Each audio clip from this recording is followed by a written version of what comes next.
Hello everybody and welcome to my channel. I'm Barry and you're watching the Mash Maker Challenge. So, man, it's been a long time. 3, maybe 4 months since I last brewed. And I'm very happy to be back in the brewery today, finally getting a chance to brew a beer. It's been a very hectic 3 or 4 months. I've been either at a family event or working. It's a lot of working, basically. It's been a very, very busy late spring, early summer so far for the business, doing a lot of different things, basement remodels, stuff like that. And so it's taken up a lot of my time, and I've been pretty much either working weekends or I've been away on family, different family things that we've been doing.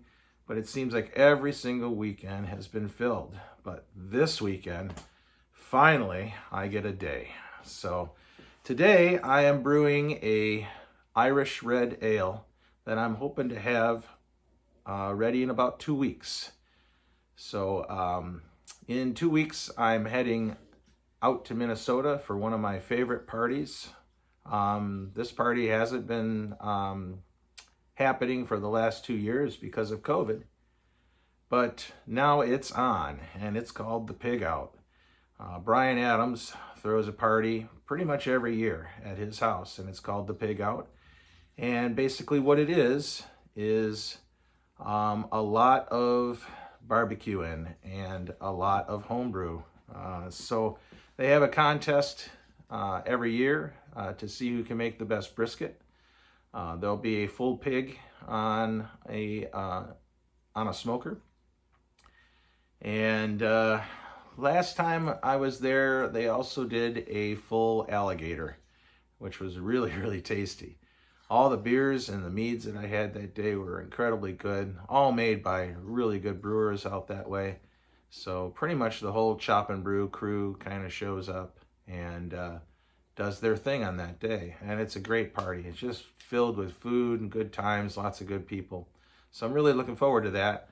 And that's why I am brewing this Irish red ale, because that's going to be for the party. So before I get started on the brew day, I need to run up to the store and get a few things. And I'm going to be making some Texas style French toast this morning to fill my belly before I start brewing for the day. Last night we had a little surprise party. My buddy's dad turned 80. So we were hanging out there most of the evening. So my voice is a little hoarse because we had a good time last night. Here is the ingredient list for today. So we got 9.5 pounds of Maris Otter. And then we have a bunch of specialty malts. So we have a 1/2 pound of Red X, a 1/4 pound of Dark Crystal, 70 to 80, a 1/4 pound of Special Roast, a 1/4 pound of flaked barley, a 1/4 pound of biscuit malt, and 1 ounce of roasted barley. Then our hop additions, we have 1.5 ounces going in at 60 minutes, and then a 1/2 ounce going in at 15. And then we have some water additions for today, some gypsum, calcium chloride, Epsom salts, and baking soda. And then this goes in at 15 minutes. That's just some yeast nutrient and a Whirlafloc tablet. So I'll be using 8 gallons of distilled water today. And that's why I am adding all the water salts to get it up to where I need it. I will be fermenting this wort today with 1084 Irish ale yeast. That's a Y yeast brand. And I am hoping to get this down to about 1006 for a final gravity. I just mashed in. I got the strike water temp up to 165 and put my grains in, and it is at 150, which is exactly where I want it at for the mash temp. So I'm going to let that sit for a 1/2 hour, and then I'm going to start recirculating. And at the end, it's going to be hot scotchy time. So I am having a Glenmorangie Today it's a 12-year single malt. So I think it's really, really tiny writing. It's hard for me to read it, but I do believe it was aged in oak casks, but I could be wrong. I'll have to check that to make sure, but I'm pretty sure that's what it is. Should make for a great hot scotchy today.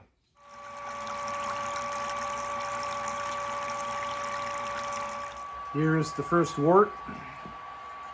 It's a beautiful color. I think it's right where it needs to be. Nice looking. It's a nice amber type of hue to it. It smells incredible. I think it's going to go great with this hot scotchy. So let's get some of that in. There we go. Cheers, everybody.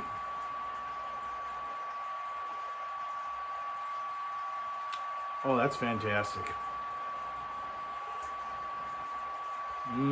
Oh yeah, really good. Yeah, nice sweet, but bready. Very delicious. I think this is going to turn out to be a great beer, hopefully. We will be fermenting this beer today at 62 degrees. I want to get this ready in 10 days from today to it being in the keg and charged, because it's got to go with me in 2 weeks out to Minnesota. So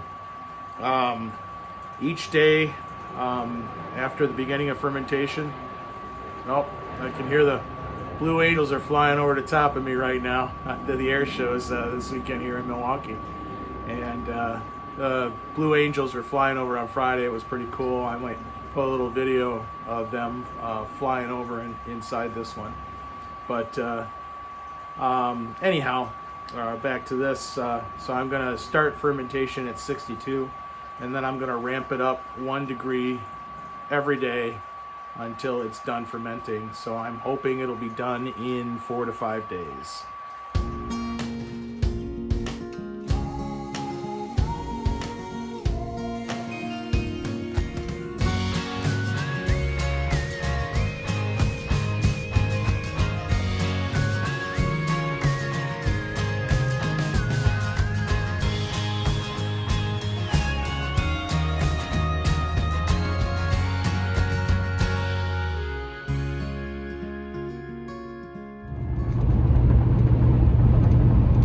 Hello everybody, it is Thursday, July 28th. So I brewed that Irish Red Ale on the 24th, and the fermentation process has been chugging along. It's doing very nicely. As a matter of fact, it's almost done. So I think I got maybe 1 more day of fermentation, and then get it into a keg. But right now I am heading up to Escanaba in the UP of Michigan. Gonna do some fishing this weekend and put in a couple of storm doors for my buddy Jeff.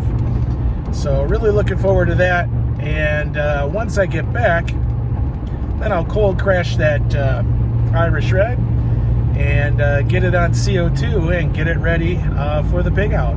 So looking forward to a wonderful weekend of fishing and getting some relaxation in. It's gonna be really nice. Well, I made it to the UP.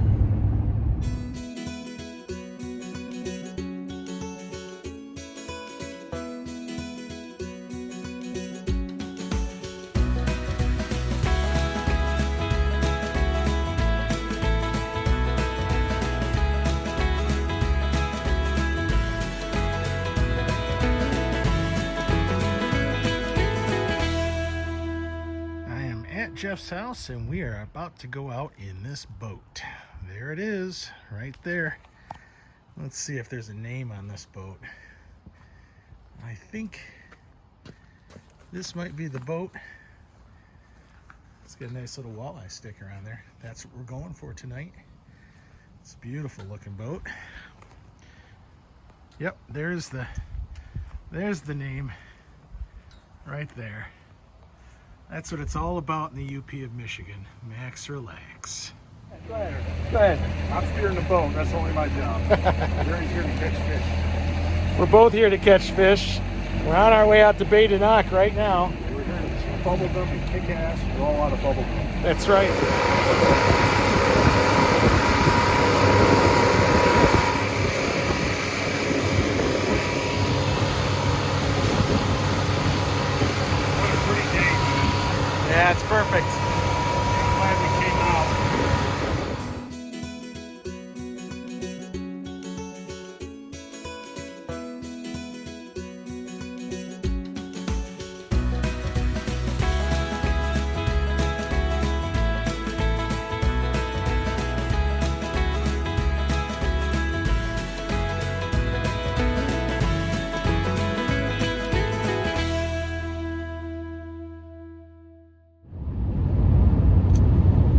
Good morning, everybody.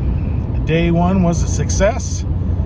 We caught 4 walleye last night and had to throw one back because it was under 15 inches, but we kept 3.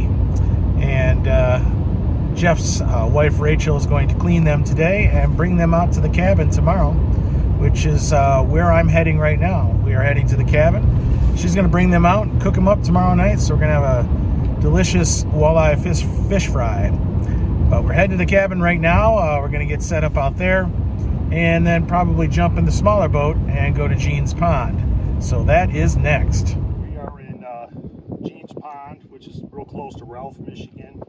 It's, I think it's a man-made lake. A lot of bass, bluegills in here, largemouth bass, various sizes. Most of them about a pound, pound and a half. So look, there's not a building on this whole lake. It's beautiful, and we usually catch a lot of fish in here. A lot of stumps. You got to be careful when you're driving here. But it's absolutely beautiful day. You can see this looks like perfect largemouth bass territory, and we're gonna catch a lot of them tonight. We're just kind of taking a little break right now. We're really stressed out, so I'm gonna deal with my stress right now. All right, everybody. First one of the day on Jean's Pond.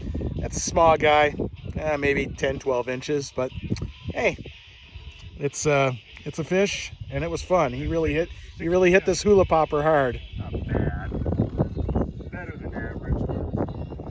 Yeah, he's a nice. Oh yeah, that's a 12-14 incher there. Yeah. Nice. He was hungry. Look at that, man. Yeah. Down that whole thing. Gullet. Oh, he's bleeding too. Yeah, got to get him out of here. Yeah.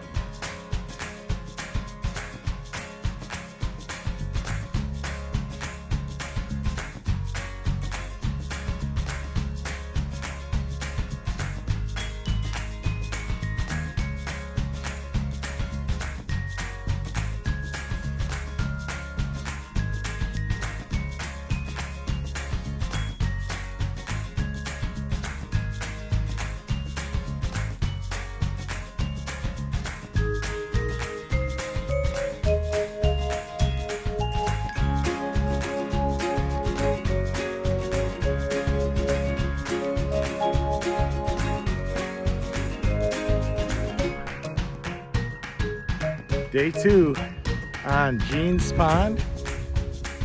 Heading back out. It's about, I don't know, 6 o'clock or so. We're going to be out here for probably about 3.5 hours. It doesn't get dark till about 10 o'clock at night right now here in Michigan. Back in the UP, back on Jean's Pond. Another beautiful day.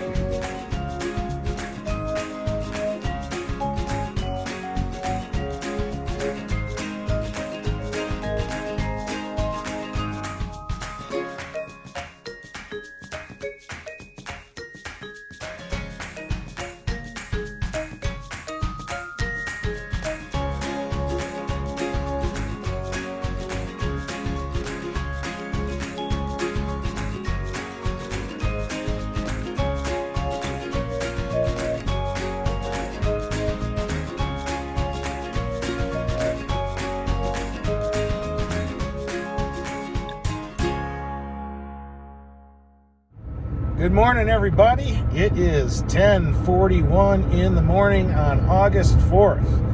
And once again, I am on the road and heading to Minnesota. So, my good friend, Badass Brian Adams, is having a big party this weekend.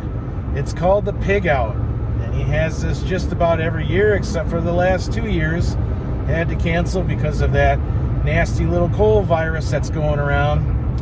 But we are back and at it. So I have a 5-gallon corny keg of the Irish Red Ale that I brewed recently, which is coming with me to the party. And hopefully I take it there full and bring it back empty. Looking forward to this party. It's a big party with a full pig on a smoker and anywhere between 5 and usually 8 briskets per year, because they have a brisket competition. So there'll be people cooking all day long on Saturday. There'll be plenty of homebrew. All the people from the Chop and Brew crew will probably be there at one point or another. And there'll be plenty of homebrews to be had at the party. I think Don O is coming. He's going to probably have a couple of home brews. Chip Walton will be there. Leaf Nielsen there. Tonight I'm staying at Paul Fowler's house. Another great friend. Unfortunately, we're not going fishing, but we will be hanging out and tasting some of that delicious mead that we made a few months back. It's ready. It's a Christmas mead, and that's going to probably be on one of Chip Walton's 12 Days of Christmas videos this year in 2022. So anyhow, I better get my eyes back on the road and check back in with you a little later once I reach Paul Fowler's house. Hello everybody, I have made it to Minnesota and I'm here with Paul Fowler today, and right down there on that table is the Christmas mead. So we're going to do some sampling today and try these out. Tell us a little bit about the meads that we're going to have today. It was a ginger-based mead. The concept was the Great Lakes beer that has honey, ginger, and cinnamon as the main constituents. So to make a mead in that kind of concept. So I went with a ginger mead base, and then Barry wanted to do a split off of that and add some apples to it. So, but the base mead is supposed to be ginger, honey, and cinnamon. So which one is the apple? This one right here is the apple. Yeah, you can see there's a slight color difference. The one that's a little darker, this one here. Okay. Is apple. This one is the ginger. All right, so we're gonna try the base mead first. Cheers. Cheers, sir. I'm sure it's gonna be good.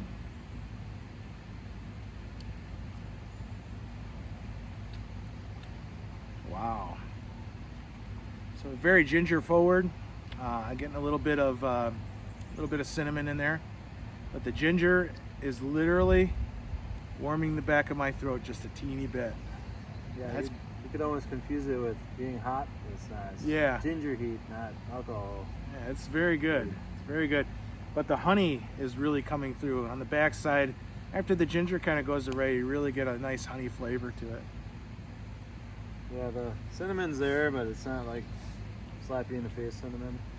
So you back sweetened this, obviously. Yeah. And what was the final gravity when you back sweetened it? I think this is in the 1030s, and then after the addition of apples on this one, that pushed it in the 1040s. I think it's well balanced with the ginger and the cinnamon. It very much is a Christmas mead, which is exactly what we were going for. The idea was to try and get a Christmas spice type of thing, like a spiced beer, like a Christmas beer.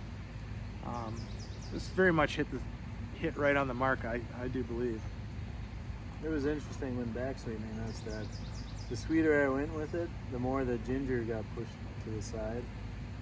It was like, well, I want ginger to be represented, but I don't want it just to be sweet. Right, so you had to dial it back a little bit. I can only make this so sweet without pushing the ginger out of the pitcher. So we're going to the apple one now. All right. What kind of apples did you add? They were dehydrated apple chips. All right. Cheers. Cheers. Here it goes. Drink. Number 2.